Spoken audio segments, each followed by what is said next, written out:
Wesh les gars, j'espère que vous allez bien. On se retrouve aujourd'hui pour une toute nouvelle vidéo. Je sais que ça fait longtemps que j'ai pas sorti de vidéo. J'ai eu des problèmes. Je sais que je dis tout le temps ça, j'ai tout le temps des problèmes, j'ai tout le temps des trucs. Mais là, la vérité, pour une fois, c'était un problème genre level maximum. J'ai eu encore une petite galère qui est venue un petit peu casser mon aventure au Canada. J'ai vraiment failli me faire expulser et le pire, c'est que c'était à cause d'un vieux document. Je vais vous expliquer tout ça, vous allez voir, c'est bête, mais je pense que ça peut arriver un peu à n'importe qui si tu fais pas vraiment attention, surtout qu'ici, tout ce qui est administratif, surtout en ce moment, ça prend grave du temps. Donc, je vais vous expliquer comment on a failli me mettre dehors. Avant de vous expliquer ça, il faut d'abord que je mette un contexte, tu vois. Parce que en fait, mon problème, moi, c'était un problème purement administratif. J'ai pas fait de dinguerie. Il faut d'abord que tu comprennes que quand tu arrives au Canada, tu as un statut. Tu vois, si tu viens pour travailler, tu as un statut de travailleur, tu as un permis de travail avec des obligations et des droits, tu vois. Par exemple, un travailleur ne peut pas étudier plus de 6 mois, tu vois. Donc quand tu as un permis de travail, tu peux pas aller à l'université ici. Quand tu as un permis étudiant, donc quand tu es un étudiant et que tu as le statut d'étudiant au Canada, tu peux aller à l'école, mais tu n'as pas le droit de travailler plus de 20 heures. Je crois que c'est ça, tu n'as pas le droit de travailler plus de 20 heures, sauf pendant les vacances. Donc en vrai, chaque permis, chaque statut, tu vois, il sert à quelque chose. Et ces statuts-là, ils périment. Enfin, c'est les visas plutôt. Les visas et les permis de travail ou d'études, ils périment à un moment.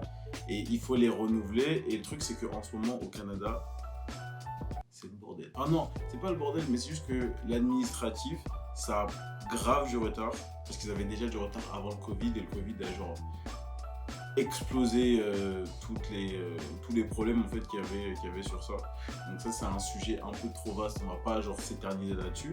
On va vraiment parler de mon cas, tu vois. Comme ça, vous allez peut-être comprendre et éviter de faire les mêmes erreurs que moi. Donc, ce qui se passe, moi, comme je vous ai dit et comme vous le savez, je suis venu ici en tant que PVTiste. Donc j'ai un PVT, c'est permis vacances-travail. On m'avait donné un permis de travail, donc j'avais le droit de travailler au Canada pendant 2 ans. Donc je suis arrivé en juin 2020. J'avoue, ça fait plus de 2 ans que je suis ici. Vite, hein.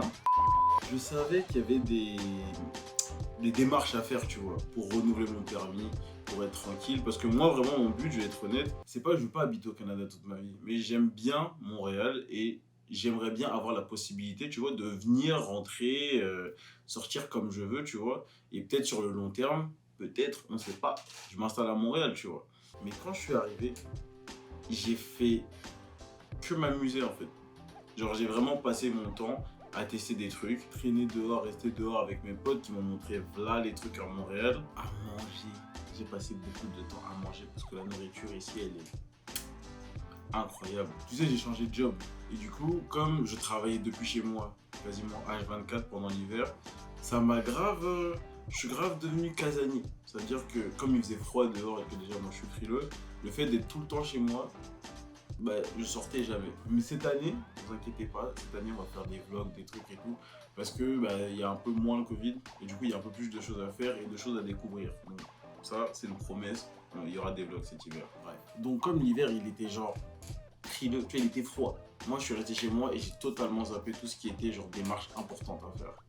Et je me réveille en janvier, donc en début de cette année, et je me dis ah ouais merde. Dans quelques mois, j'ai plus de permis de travail. Donc, si j'ai plus de permis de travail, j'ai plus d'argent. J'ai plus d'argent, je ne peux pas payer mon loyer. Et si je ne peux pas payer mon loyer, mesdames et messieurs, c'est un problème grave.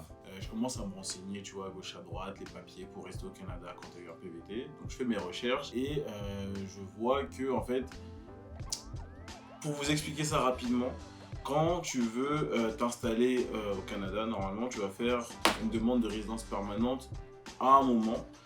Et ce moment-là, c'est le moment où tu respectes un petit peu toutes les obligations. Genre, il faut que tu aies travaillé un certain nombre de temps, un certain nombre d'heures, des fois seulement en temps plein, ce genre de choses. Et une fois que tu as respecté toutes ces petites conditions, là, tu peux faire une demande. Mais la différence, et c'est pour ça qu'au Québec, les délais sont beaucoup plus longs, c'est que en général, si je dis pas de bêtises, En général, quand tu fais ta demande de résidence permanente, donc pour rester au Canada et pour avoir le droit de rester, de vivre ici et de pouvoir étudier, travailler, etc., dans les autres provinces, normalement, une fois que tu as respecté les conditions, tu fais une demande directement au fédéral. Donc c'est comme ça qu'on appelle ça ici. Et en fait, le fédéral, ça représente le Canada, tu vois. Donc tu fais ta demande au Canada pour pouvoir rester et vivre au Canada. Mais au Québec, tu fais d'abord une demande au Québec, donc le provincial, parce que c'est la province du Québec. Et une fois que le Québec t'a accepté, tu peux faire ta demande au fédéral, donc au Canada. Et le problème, c'est que les délais sont monstrueux. Donc les délais juste pour la résidence permanente, c'est 27 mois. T'as bien entendu, 27 mois. C'est vers ça que je m'en vais, tu vois là. Mais avant d'avoir ça, il fallait que j'ai un document qui dise que voilà, le Québec m'accepte pour que je puisse faire ma demande au fédéral. Ok? Donc là, moi, tu vois, je suis en panique parce que je vois les délais, je me dis, attends, j'ai même pas l'acceptation du Québec. Et après, il y a 27 mois encore à aller chercher pour pouvoir rester ici comme je veux. Donc je me dis, frérot, faut que tu arrêtes de déconner. On lance les démarches pour le Québec et ensuite, comme ça, on fait tout vite pour la résidence permanente. Comme ça, les 27 mois, ils passent vite. Et je suis carré. Je fais ma demande et je me renseigne pour faire la demande du Québec. J'ai respecté toutes les conditions, donc ça, c'était parfait. Et je regarde les délais.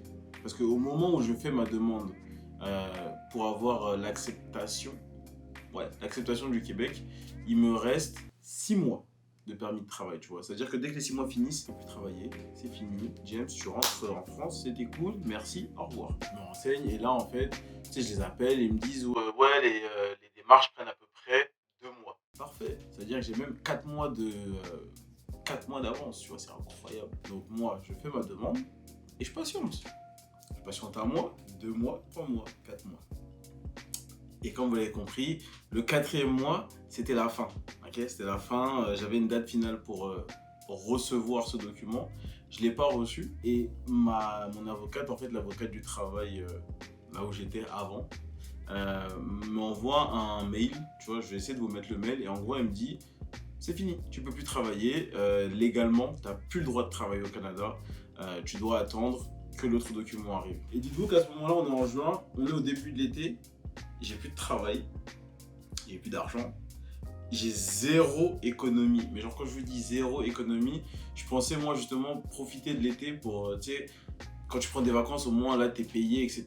Genre essayer de mettre un peu de sous de côté. Et là tout ça c'est mort, c'est mort. Le Canada m'envoie une réponse 6 mois après la demande, c'est pas quelques semaines ou 2-3 mois, 6 mois. Ok, ça devait prendre 2 mois, ça a pris 6 mois. Et le pire, c'est la réponse qu'ils m'ont faite.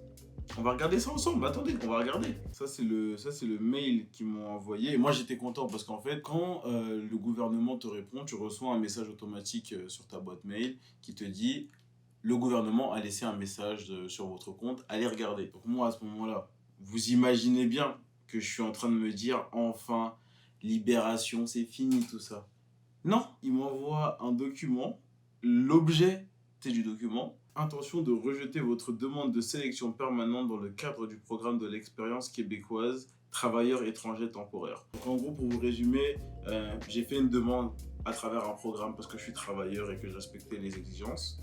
Et ils m'ont envoyé une demande, enfin ils m'ont envoyé un refus. Donc ils m'ont pas vraiment envoyé un refus. Comme vous voyez, il y a écrit intention de rejeter. Donc ça veut dire en gros ils me mettent un coup de pression. Et moi je me dis, frère, j'ai envoyé tous les documents. Qu'est-ce que j'ai pu oublier? Je regarde la lettre, je descends et tout. Ce qui a fait qu'on ait rejeté ma demande, c'est parce que le Québec me demande de prouver que je sais parler français. Donc ils me disent, frérot, envoie-nous ton relevé de notes pour nous prouver que tu as étudié au moins 13 années d'école en français avec une preuve à la fin. Donc moi, je leur envoie quoi? Parce qu'on a tous les bacheliers, enfin tous ceux qui ont passé le bac et qui l'ont eu, le relevé de notes final du bac, tu vois, avec toutes tes notes, tes matières, etc. Et si tu as une mention. Et moi, ce document, je l'ai que en noir et blanc. Parce que honnêtement, là, ceux qui regardent la vidéo, qui a son relevé de notes final du bac? Je parle pour les gens qui ont plus de 21 ans. Qui a son relevé de notes final du bac? Ça, le truc, tu l'as une fois, après, tu t'en sers plus jamais. Donc moi, je leur envoie mon truc en noir et blanc et ils me disent, ils le veulent en couleur. Ils me refusent toute ma demande parce que j'ai pas envoyé un document en couleur. Et le pire, c'est qu'ils me disent, ouais, t'as 90 jours. Attends, non, c'était pas 90 jours. 60 jours. Ils m'ont dit, t'as 60 jours. 60 jours pour nous trouver tous les documents. Donc là, vous vous dites, ok, bon, James, t'abuses, c'est pas difficile. Sauf qu'on est en plein été. L'Académie de Versailles s'est fermée. Les rectorats de tous les trucs s'est fermé. J'ai aucun moyen d'avoir ce document-là. Et quand je les appelle pour leur expliquer, tu vois, ils me disent, ah, mais nous, on s'en fout. Et je leur dis, mais comment ça, vous vous en foutez? Ils me disent, nous, soit tu nous donnes le document, soit tu prends un billet retour vers Charles de Gaulle. Moi, du coup, je contacte le rectorat parce que ça a réouvert fin septembre et ça a réouvert début septembre et j'avais jusqu'au 20 septembre, je crois, pour tout leur donner. Et si le 20, il n'y avait rien, c'était retour à la case départ. Donc j'appelle le rectorat et les mecs me disent, ouais, nous, si tu fais la demande en ligne, ça va prendre au moins 30 jours, ça sera mort, tu vois. Donc moi, le mec qui me dit ça, mon cœur tombe. Donc je me dis, c'est mort, je vais retourner en France, j'ai fait tout ça pour rien, merde. Mais il me dit, si tu arrives à trouver une personne qui peut venir et te l'amener ou te l'envoyer, enfin bref, tu te débrouilles avec cette personne, nous on peut donner le document à cette personne au comptoir. Je réfléchis, je me dis qui peut aller chercher ça et me ramener ça ici. Et je me rappelle que Ali, parce que vous n'avez pas vu Ali dans mes vidéos récemment, mon coloc, il est parti en France en vacances. Donc là, je l'appelle, je lui dis, faut que tu me sauves. Faut que tu me sauves, il y a un document qu'il me faut et je l'ai pas, tu vois. Je l'ai pas et il y a que toi qui peux aller le chercher parce que toi tu reviens au Canada après.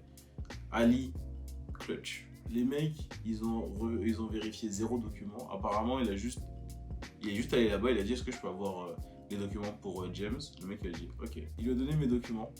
J'envoie tout au gouvernement en panique, tu vois, genre vraiment 2-3 jours avant la fin. La bonne nouvelle, c'est qu'ils ont accepté. Ils ont accepté ma demande. Donc du coup, j'ai obtenu la fameuse élection par le Québec. Donc je peux rester ici. Je peux trouver un nouvel employeur. Puisque ouais, mes anciens patrons, ils ont pas attendu quoi. Bon après, je peux comprendre, tu sais, j'ai quand même arrêté de travailler pendant 3 mois. Bah là, ça va faire 3 mois, 3-4 mois que je travaille plus. J'aurais pu attendre un peu, mais bon, c'est pas grave. Au moins, ça m'a permis de faire un peu plus de vidéos. Et on a tous kiffé. C'est la fin quoi.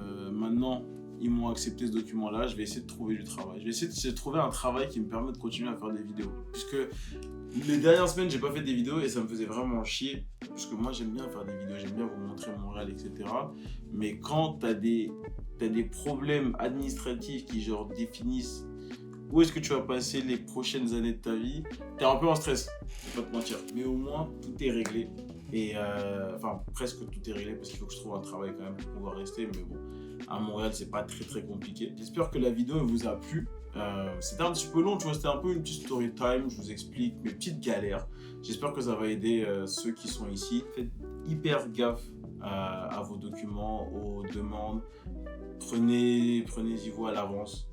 Sinon, vous allez risquer d'être déporté, comme j'ai failli l'être. Mais bon, si vous faites un peu gaffe à ça, ça devrait aller. Sur ce, on se quitte avec le trailer de la prochaine vidéo. C'était James. Prenez soin de vous. Peace. Posez-vous bien et juste profitez de la vie d'artiste.